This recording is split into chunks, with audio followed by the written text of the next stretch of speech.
All right, I don't know if I should. We can call this a money video. Put it under that title.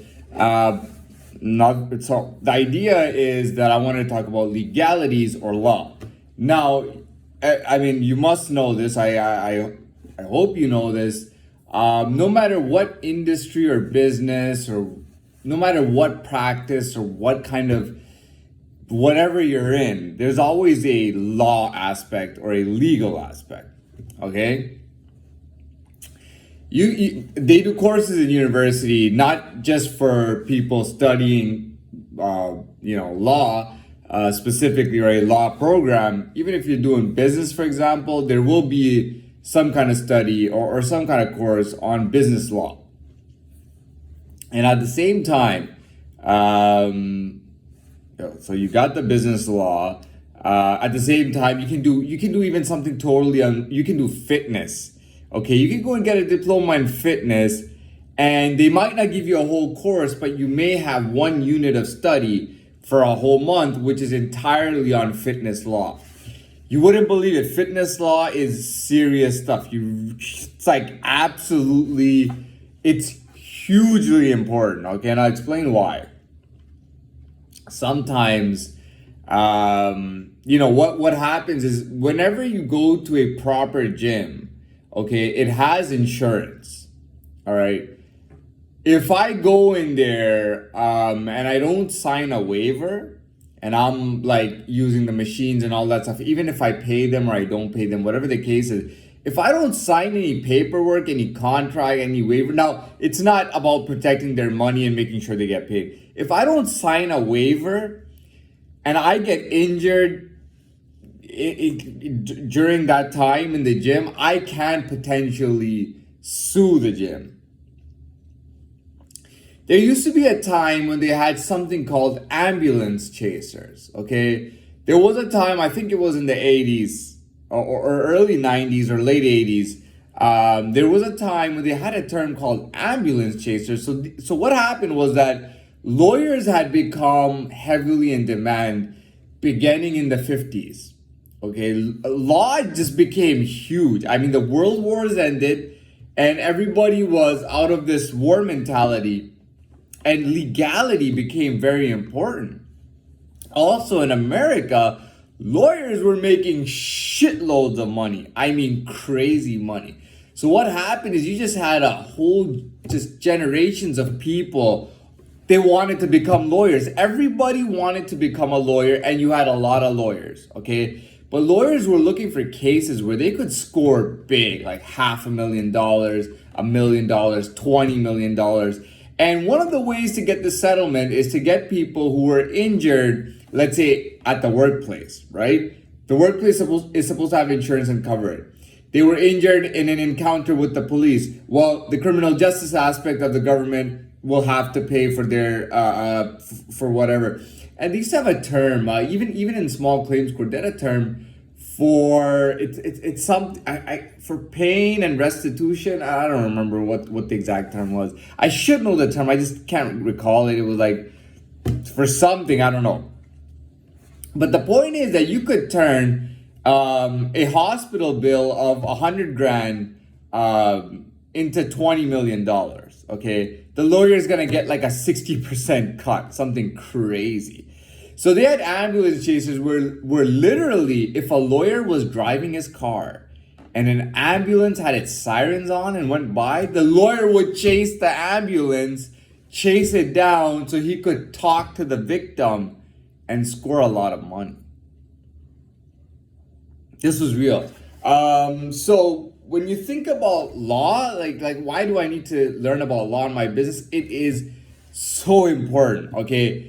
Even if I'm in hospitality, even if I'm a manager of a hotel, if I'm a head chef, if I am the owner or part owner or business partner, whatever the case is, I have to know my business law. If I'm on the board of a large company, if I'm a CEO, business law is absolutely mandatory, okay? The legal world is very important.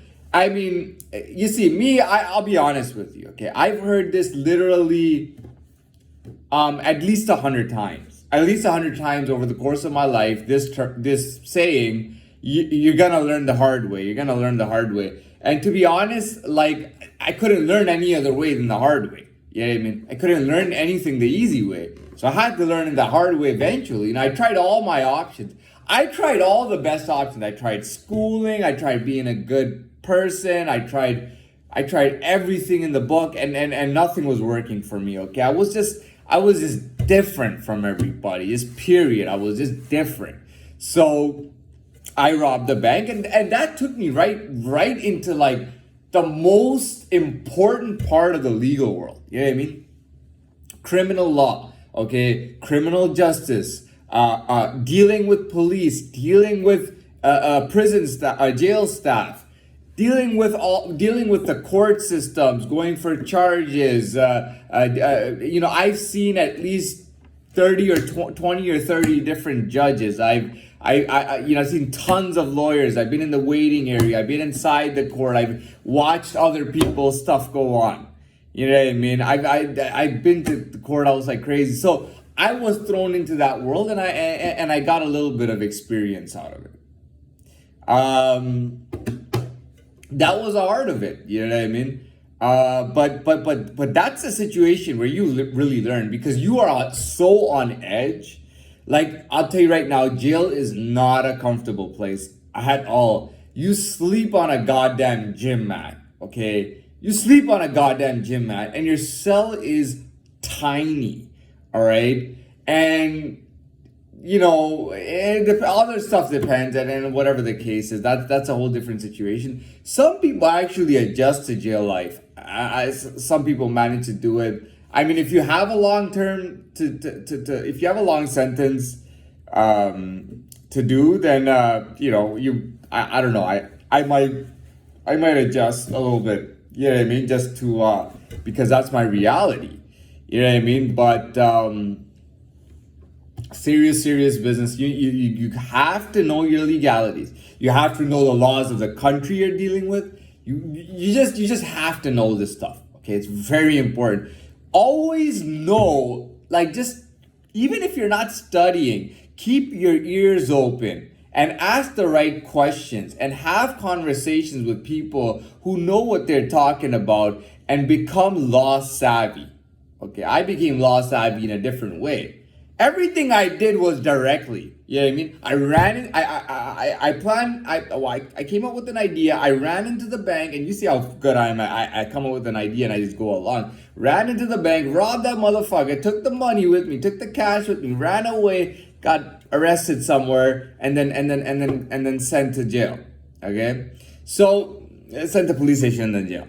Okay? All right. So, that was my encounter, and it was very real.